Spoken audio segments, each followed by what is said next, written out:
Student type smart काम करो, subscribe के साथ साथ बेल आइकन भी दबाओ।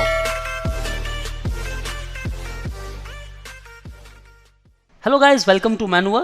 So today's video is all about step-by-step form filling process for Maharashtra Law CET 3 years 2020. In CAP round, you might be facing some issues as website was in development. Now everything is sorted out, so you will be able to fill form smoothly. So stay tuned with me in step-by-step process. Here we start. So the very first step, you have to come at cetcell.mahacet.org. Just click on LLB 3 years. Now the application page will be open. This is the home page for mahat.org. So friends, last video में मैंने बताया था आपको candidate registration कैसे करना है. Now candidate registration आपने कर लिया. Now you have to log in here. Enter your username, password, captcha here, then log in. अब फ्रेंड्स ये पेज ओपन होगा. अभी कुछ स्टूडेंट की ये भी क्वेश्चन है कि सर वो मराठी में ही आ रहा है फॉर्म फिलिंग और इंग्लिश में नहीं आ रहा है. तो यहाँ दिखाई दे रहा है आपको. यहाँ से आप लॉग आउट कर सकते हो. यहाँ आपका नाम दिखा रहा है, user name. Now English select कर लेना है. Okay. So very first one, you have to create your profile. So I have to fill all this details. The very first one that is basic details. यहाँ आपको full name fill कर देना है, जो भी आपके ग्रेजुएशन और post graduation marksheet पर एंटर किया गया है. कैप एप्लीकेशन फॉर्म में जो आपने नाम फिलअप किया है, योर रजिस्टर्ड मोबाइल नंबर है और alternative mobile number. So is there any change in full name of the candidate mentioned in CET application form and CAP application form? अगर कोई चेंज आपको दिखाई दे रहा है तो yes कर लो, either no. Email ID, date of birth, gender, marital status, father name, candidate mother's name, address. अगर permanent address same है तो आपको यहाँ बस क्लिक करना है, automatically it will be filled up. Disability type, yes or no, select accordingly. So save and next. So now we are on second page, that is social category or other information. सो यहाँ बहुत सारे students के doubt थे, sir जब हम degree examination from state of Maharashtra को yes कर रहे हैं तो महाराष्ट्र स्टेट कैंडिडेचर टाइप आ रहा है यहाँ, लेकिन जब हम पोस्ट ग्रेजुएशन डिग्री को सेलेक्ट कर रहे हैं आइदर यस और नो तो यहाँ ऑल इंडिया कैंडिडेचर दिखा रहा है. फॉर एग्जाम्पल जैसे मैं यहाँ यस सेलेक्ट कर रहा हूँ और यहाँ भी यस कर रहा हूँ तो यहाँ महाराष्ट्र स्टेट कैंडिडेचर दिखाता था. सो वो प्रॉब्लम अभी सॉल्व हो चुकी है. सो आपने अगर ग्रेजुएशन कर लिया है यहाँ यस सेलेक्ट कर लो, पोस्ट ग्रेजुएशन कर लिया है यस, और नहीं हुआ है तो नो सेलेक्ट कर लो. Okay. Now have you completed post graduation degree examination from the university which is outside Maharashtra state, वो OMS के अंडर आएंगे. यस और नो सेलेक्ट कर लो. So the very first one, are you domicile of Maharashtra. अगर आपके पास डोमिसाइल सर्टिफिकेट है यहाँ यस सेलेक्ट कर लो. महाराष्ट्र स्टेट टाइप ए आ गया. बहुत से स्टूडेंट के ये भी क्वेश्चन थे क्योंकि जब वो यहाँ सेलेक्ट कर रहे थे तो नहीं आ रहा था, वो एरर हो रहा था. हमने मेल भी किया था CET सेल को. सो अब प्रॉब्लम सॉर्ट आउट हो चुकी है. जैसे कि आपने देखा होगा the website was in development process. So अब सारी प्रॉब्लम सॉर्ट आउट हो चुकी है. आप जैसे सेलेक्ट करोगे वैसे आपका कैंडिडेचर टाइप बता देगा. Are you born in Maharashtra, candidate must have the birth certificate. अगर आपके पास बर्थ सर्टिफिकेट है आप यस सेलेक्ट कर लो. अब आप हो गए Maharashtra state type A candidature. So according to आपको यहाँ सारे डिटेल्स फिलअप करनी है. सो पहले मैं बताऊंगा Maharashtra state type A candidature के लिए, ताकि आपको caste certificate, caste validity certificate, domicile certificate वो सारे ऑप्शंस भी दिखने लगे. So the very first one, do you avail as nationality domicile certificate from Aaple Sarkar सेवा केंद्र और आपले सरकार पोर्टल. अगर आपने अप्लाई किया है तो वहाँ यस कर लो. सो आपको यहाँ बारकोड नंबर प्रोवाइड करना होगा. सो यहाँ बारकोड नंबर आप प्रोवाइड करोगे, वैलिडेट करोगे, वो वेरीफाई कर लेगा. नहीं तो आप यहाँ नो कर सकते हो. सोशल कैटेगरी, अब आपकी कैटेगरी फिलअप करनी है. जैसे चलो मैं OBC सेलेक्ट कर लेता हूँ तो आपको कास्ट भी यहाँ सेलेक्ट करनी पड़ेगी. जो भी पर्टिकुलर कास्ट होगी आपको वो यहाँ सेलेक्ट कर लेनी है. सो यहाँ मैं सेलेक्ट कर रहा हूँ अभी ओपन. वैसे ही चलो हम देखते हैं SC कर लिया तो यहाँ और आपको सब कास्ट भी सेलेक्ट करने हैं. अब जैसे मैं ओपन में हूँ तो कोई ऑप्शन आ ही नहीं रहा है. Okay. So religion to which you belong. So आपको यहाँ रिलीजन अपना कर लेना है, सेलेक्ट कर लेना है. जैसे मैंने यहाँ कर लिया. अब आ रहा है do you belong to religious minority, Muslim, Sikh, Christian, Buddhist, Jain, Zoroastrian, Parsi etcetera. So जो डोमिसाइल है इन दी महाराष्ट्र स्टेट, अगर आप डोमिसाइल हो महाराष्ट्र स्टेट में तो आप यहाँ यस करोगे. सो माइनॉरिटी टाइप आपको बताना है आप किस में आ रहे हो. सो चलो मैं यहाँ बताता हूँ आपको. अगर आप यहाँ सेलेक्ट नहीं करते हो, यहाँ ओपन कैटेगरी है religion to which you belong. So अगर मैं यहाँ नो सेलेक्ट करूँ तो यहाँ एक और ऑप्शन आता है provide linguistic minority type. Okay. और यहाँ अगर मैं सेलेक्ट यस कर लूँ तो यहाँ आता है religious minority type. So domicile in Maharashtra state, then आप यस करोगे. सो माइनॉरिटी टाइप आपको सेलेक्ट करना है. Defence service personal details, do you want to apply for defence service personal quota? अगर आपके पास पर्टिकुलर डॉक्यूमेंट है तो आप यस सेलेक्ट कर सकते हो। यहाँ करना है सेव एंड नेक्स्ट। नाउ अब हमें एकेडमिक डिटेल फिल करनी है। So have you passed your SSC HSC pre university examination before the year 1975? No. Are you filling LLB 3 cap form on the basis of post graduation degree? अगर आप यहाँ yes select कर लोगे so यहाँ post graduation की detail fill करनी है। If no then यहाँ कोई फिलअप नहीं करना है। So 10th SSC pass, date of passing, marks obtain, total marks. आपको परसेंटेज एंटर नहीं करना है, ये ऑटोमेटिकली कैलकुलेट कर लेगा और यहाँ परसेंटेज आ जाएंगे। सेम 12th ग्रेजुएशन दोनों के लिए करना है। अब यहाँ आपको marks obtain in English subject in SSC। So 10th में आपको इंग्लिश में कितने मार्क्स मिले वो इंटर करने हैं। Marks in first language eight 12th, सो यहाँ वो एंटर करने हैं। CET स्कोर आपका ऑटोमेटिकली ये ले लेगा। अब यहाँ आपको फाइल चूज करनी है, that is the application form.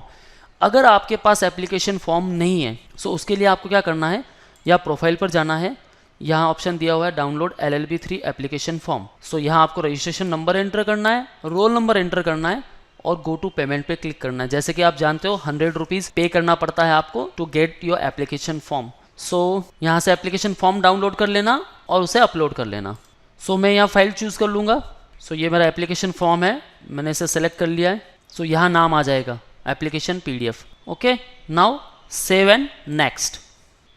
So now we are on very important stage, that is upload the required document. So friends यहाँ अभी कोई मिस्टेक नहीं करनी है आपको। जैसे all candidate Maharashtra state candidate, OMS including Jammu and Kashmir, migrant candidate, अभी यहाँ आपको 10th मार्कशीट अपलोड करनी है। सो अब फ्रेंड्स यहाँ नोट है, जिनके भी स्कोर CGPA फॉर्मेट में है, if you have passed SSC from CBSE, ICSE, IGCSE और IB बोर्ड एक्सेट्रा, देन आपको क्या करना है, जो भी कन्वर्जन सर्टिफिकेट दिखाया गया है mahaIT.org पेज पर, तो आपको सेम फॉर्मेट में कन्वर्जन सर्टिफिकेट बनाना है and it should be duly signed by parents and the student. So वो आपको SSC मार्कशीट के साथ कंबाइन में एक सिंगल PDF फॉर्मेट में बनाना है और यहाँ चूज करना है। ओके, सो जैसे कि मैं यहाँ फाइल अपलोड कर रहा हूँ, ये मेरी 10th की मार्कशीट है, मैंने इसे सेलेक्ट कर लिया, यहाँ आ गया 10th PDF। Now same wise 12th marksheet, अगर इसके भी ग्रेड है तो आपको कन्वर्जन सर्टिफिकेट बनाना है and it should be in single PDF format. Choose file 12th, मैंने यहाँ सेलेक्ट कर ली। डिग्री मार्कशीट, सो यहाँ आपको क्या करना है, ऑल द 6 सेमेस्टर जो भी मार्क्स मिले आप 3 years डिग्री में, उसे कैलकुलेट करना है और उनका परसेंटेज निकालना है। And you have to upload this self attested conversion certificate along with marksheet of all semesters, FY SY marksheet of first year, second year marksheet and final third year marksheet as in single PDF form. So choose the file. Now domicile certificate और birth certificate, जिसके ऊपर आपका place of birth mention किया गया है। Domicile certificate नहीं है तो बर्थ सर्टिफिकेट, और बर्थ सर्टिफिकेट नहीं है तो स्कूल लिविंग सर्टिफिकेट, और माइनॉरिटी कैंडिडेट के लिए डोमिसाइल सर्टिफिकेट कंपलसरी है। सो ये सारी चीज़ें आपको ध्यान में रखनी है, कोई भी घाई गड़बड़ी नहीं करनी है फॉर्म फिलिंग के वक्त, क्योंकि इतनी सारी मेहनत के बाद अब यहाँ से एडमिशन कैंसिल नहीं होना चाहिए। सो फाइल चूज कर लो, डोमिसाइल सर्टिफिकेट ये मैंने ले लिया यहाँ। Now declaration of the candidate for the respective religious linguistic minority community in pro forma O or living certificate having information pertaining to religion or mother tongue. So यहाँ आपको respective document जो आपकी minority status को बताता है उसे fill up करना है. So just click on save and next. Now the very last step is photo and signature. So यहाँ आपको अपना फोटो अपलोड करना है और सिग्नेचर अपलोड करना है. So फाइल चूज करनी है आपको. सो यहाँ बता रहा है photo uploaded successfully. Okay, now signature. अब यहाँ बता रहा है सिग्नेचर अपलोडेड सक्सेसफुली. सो ये कुछ क्राइटेरिया दिए हैं, ये आपको ध्यान में रख लेना है. So save and next. So after filling all the informations click है and submit your application form. So अब आपने एप्लीकेशन फॉर्म सबमिट कर दिया है, जैसे कि आपको यहाँ दिखाता होगा LLB 3 year profile, view profile and apply LLB 3 year college preferences. So हम प्रेफरेंसेस पेज पर आ चुके हैं. सो यहाँ जो भी इंफॉर्मेशन मेंशन की गई है बहुत ध्यान से पढ़ लेनी है. क्या नोट है, for filling of option form and to set of preferences for selected college option applicant must select from the list of college name and click on down button. So आपको यहाँ कॉलेज सेलेक्ट कर लेनी है first, then आपको ये down button press करना है. After click on down button college name will appear in preference box with default preference 1 2 3 4 5. सो आपको जिसमें एडमिशन फर्स्ट लेना है वो टॉप पर होगी, देन सेकेंड आपके कुछ चॉइस ऑफ प्रेफरेंसेस और भी रहेंगे, उसे देना है. It should be work in a decreasing order. So ये आपको बात ध्यान में रखनी है. जैसे कि मैंने यहाँ V N Patil law college Aurangabad को क्लिक किया था और उसके बाद डाउन बटन प्रेस किया था. मेरा फर्स्ट प्रेफरेंस हो गया we N Patil.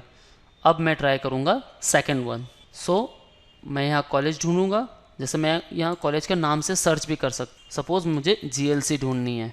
Government law college, यहाँ मैंने क्लिक कर लिया. डाउन, यहाँ लिस्ट में नाम आ गया. Now I will search for ILS Pune. ILS Pune आ गया, यहाँ सेलेक्ट करूँगा. अगेन आप कितने भी प्रेफरेंस दे सकते हो. ये मेरे प्रेफरेंसेस हो गए. अब क्या होगा, फर्स्ट VN पाटिल में होगा. अगर VN पाटिल में एडमिशन हो गया और मुझे सीट मिल गई, मैं यहाँ ऑटो फ्रीज हो जाऊंगा. क्यों? क्योंकि ये मेरा फर्स्ट प्रेफरेंस होगा. इफ़ मैं गवर्नमेंट लॉ कॉलेज GLC को फर्स्ट प्रेफरेंस देता हूँ, उसमें क्या, मैं वैसे भी बता देता हूँ आपको. जैसे मैंने यहाँ रीसेट कर लिया. मैंने यहाँ GLC को सिलेक्ट कर लिया फर्स्ट प्रेफरेंस. सेकेंड मैंने कर लिया ILS को. थर्ड वन कर दिया शंकर राव चौहान कॉलेज को. उसके बाद में मैंने दे दिया रिजवी कॉलेज. जैसे मेरे प्रेफरेंसेस सेलेक्ट हो चुके हैं, डिफरेंस ऑफ एग्जाम फी अगर मैंने कैटेगरी चेंज कर ली होती during processing of your application, वो जो डिफरेंस अमाउंट है वो आपको यहाँ पे करना होगा. Click here to go to dashboard. अब यहाँ मेरा एप्लीकेशन नंबर आ गया है. Application form status submitted, date, student detail. ये मेरी सारी डिटेल्स दिखाई दे रही है यहाँ और मैं इसे प्रिंट कर सकता हूँ. प्रिंट एप्लीकेशन फॉर्म पे क्लिक करने के बाद ये जो भी डॉक्यूमेंट लिस्ट यहाँ दिखाई गई है, आप उसे चेक कर सकते हो आपने बराबर अपलोड किए या नहीं. जैसे CET स्कोर कार्ड पर मैं जब क्लिक कर रहा हूँ, ये तो ऑटोमेटिकली अपलोड हुआ है. ये यहाँ दिखा रहा है, हाँ CET स्कोर कार्ड मेरा ही है. Now CET application form. ये एप्लीकेशन फॉर्म भी आ गया है. स्टेप बाय स्टेप हमने पूरा एप्लीकेशन फॉर्म कंप्लीट कर लिया है. यहाँ से आप एप्लीकेशन फॉर्म डाउनलोड भी कर सकते हो. Application detail submitted. अब जैसे कि मैं यहाँ कॉलेज प्रेफरेंस पर क्लिक कर रहा हूँ, यहाँ क्या दिखा रहा है, प्रेफरेंसेस ऑलरेडी सबमिटेड. यहाँ मेरे प्रेफरेंसेस अब सबमिट हो चुके हैं. अब इसमें क्या होगा, जैसे मैंने GLC को फर्स्ट प्रेफरेंस दिया था, अगर बाई चांस समझ लो GLC को मैंने फर्स्ट प्रेफरेंस दिया है और वहां मुझे एडमिशन मिल जाता है, ये हो गया ऑटो फ्रीज, क्योंकि मेरे फर्स्ट प्रेफरेंस को सेलेक्ट कर लिया गया है. वहां मेरा एडमिशन हो जाएगा. अगर GLC मेरा फर्स्ट प्रेफरेंस है और मुझे एडमिशन मिल रहा है ILS में, क्योंकि मैंने सेकंड प्रेफरेंस ILS को दिया है, अगर ILS में मुझे एडमिशन मिल रहा है तो मैं क्या करूँगा, क्योंकि मेरा ये सेकंड प्रेफरेंस है, फर्स्ट प्रेफरेंस मुझे GLC चाहिए था. मैं क्या कर सकता हूँ, ILS को फ्लोट पर डाल सकता हूँ और GLC में एडमिशन के लिए फॉर द बेटरमेंट मैं GLC के लिए सेकेंड राउंड में अप्लाई कर सकता हूँ. अगर आप ILS को फ्लोट करोगे तो आपको क्या करना है, सीट एक्सेप्टेंस फीस पे करनी है और देन आप सेकेंड राउंड में पार्टिसिपेट कर GLC को प्रेफरेंस दे सकते हो. Okay guys, So friends, this is all about today's video, all about the step-by-step process for filling the application form. जहाँ हमने कॉलेज प्रेफरेंस भी देख लिए, कैसे सिलेक्ट करना है. Always first preference, then second, then third. First preference will go to the first one, then to the second one, and then further. Suppose you got other than first preference, then you can select option float and can participate in the further cap round. If you still have any doubts and query, you can ask me in the below comment section. Be concentrate on each and every stage of cap round process. These are the factors which can affect your admission process. To ease your admission process, you can enroll for the cap round program where I mentioned the link in the description. Before filling the application form, just go through all the information given by the CET cell, read out the information brochure, see the format of conversion certificate, collect all the data with you, and then start your filling process. If you are preparing for 2021 or 2022 law entrance exams, then you can join Manua online program, get access for all the stuffs such as books, mock tests, sectional or full courses, and the live lectures. Call on 8828581455 or visit manuaredu.com/law entrance. And you can also call on these respective numbers. Friends, check out the link I mentioned in the description. Thank you so much. All the best for your career. See you in the next video.